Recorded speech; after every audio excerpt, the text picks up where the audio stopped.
इस्रायलने राफावर केलेल्या हल्ल्यामध्ये 45 निष्पाप लोकांचा मृत्यू झाला होता। यावरून इस्रायलच्या पंतप्रधानांनी दिलगिरी व्यक्त केली। ही एक दुर्दैवी घटना आहे। राफामधील स्थलांतरित पॅलेस्टिनींच्या टेंटमध्ये आग लागली। आमचा पूर्ण प्रयत्न असतो की सामान्य नागरिकांचं नुकसान होणार नाही, मात्र मागील दिवशी झालेली घटना दुर्दैवी आहे, असं बेंजामिन नेतान्याहू यांनी म्हटलंय। दक्षिण कोरियाच्या लष्कराने दावा केलाय की उत्तर कोरियाने काल आपल्या पश्चिम किनारपट्टीवर एक अज्ञात प्रक्षेपण केलंय।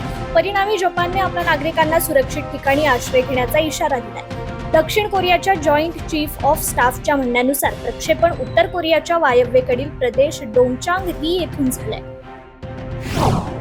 गेल्या काही काळात रशिया आणि चीन यांच्यातील जवळीक वाढत चालली असून त्यावर आता काही तज्ज्ञांकडून प्रश्न उपस्थित केले जात आहेत। ही जवळीक चीनच्या सुरक्षेला धोका निर्माण करणारी ठरेल, असा इशाराही काही जणांनी दिलाय।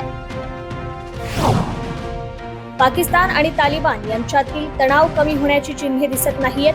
26 मार्च रोजी झालेल्या आत्मघातकी हल्ल्याचा कट अफगाणिस्तानात रचल्याचा आरोप पाकिस्तानने केलाय। पाकिस्तानातून भारतीय सरकारी संस्था आणि लष्करावर सायबर हल्ले होत असल्याची धक्कादायक माहिती समोर आली आहे। ब्लॅकबेरी रिसर्च अँड इंटेलिजन्स टीमच्या अहवालानुसार पाकिस्तानातील स्थित थ्रेट ग्रुप ट्रान्सपेरंट ट्राइब यांच्याकडून हे हल्ले केले जात आहेत। अमेरिकेच्या टेक्सास, ओक्लाहोमा आणि अर्कान्सास या 3 राज्यांमध्ये आलेल्या चक्रीवादळामुळे 18 जणांचा मृत्यू झालाय, तसेच 42हून अधिक लोक जखमी झालेत। वादळ, गारपीट आणि जोरदार वाऱ्यामुळे जवळपास 10 कोटी लोकांना याचा फटका बसलाय।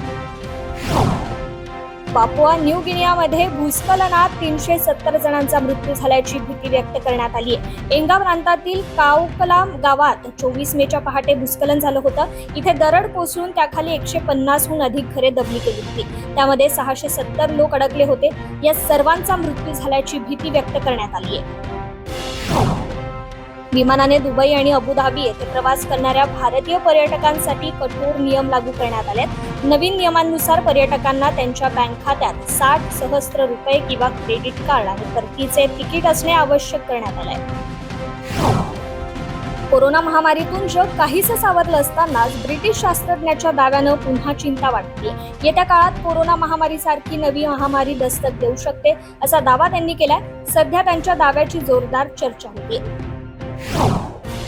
दिल्लीचे मुख्यमंत्री अरविंद केजरीवाल यांना सुप्रीम कोर्टाने मोठा झटका दिलाय। सुप्रीम कोर्टाने अरविंद केजरीवाल यांना उन्हाळ्याच्या सुट्टीकालीन पीठाने जामीन वाढवण्याच्या याचिकेवर सुनावणी घेण्यास नकार दिलाय।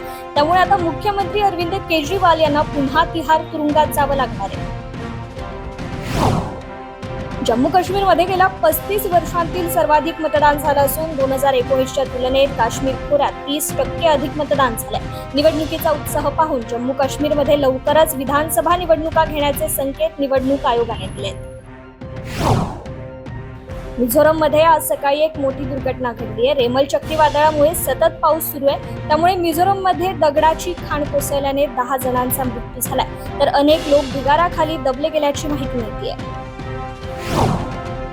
छत्तीसगडमधील नारायणपूर जिल्ह्यातील पद्मश्री पुरस्काराने सन्मानित करण्यात आलेल्या हेमचंद मांझी यांना नक्षलवाद्यांकडून जीवे मारण्याची धमकी मिळाली। याआधी त्यांच्या पुतण्याची नक्षलवाद्यांनी हत्या केली। हेमचंद मांझी हे नक्षलवाद्यांच्या निशाण्यावर आहेत। त्यांना पोलीस संरक्षण देण्यात आले। स्टार फुटबॉलपटू क्रिस्टियानो रोनाल्डो शानदार फॉर्म कायम राखत आपल्या नावावर आणखी एक विक्रमाची नोंद केली आहे। रोनाल्डो सौदी प्रो लीगच्या एकाच हंगामात सर्वाधिक गोल करणारा खेळाडू बनलाय। ऑस्ट्रेलियाचा माजी सलामीवीर जो बर्ननने मोठा निर्णय घेतलाय। त्याने आता ऑस्ट्रेलिया सोडून इटलीकडून खेळण्याचा निर्णय घेतलाय। दरम्यान आता तो इटली संघाकडून खेळताना त्यांना 2026 T20 वर्ल्ड कपची पात्रता मिळवून देण्यासाठी प्रयत्न करेल। त्याने हा निर्णय त्याच्या भावाच्या आणि आजोबांच्या समर्थनार्थ घेतलाय।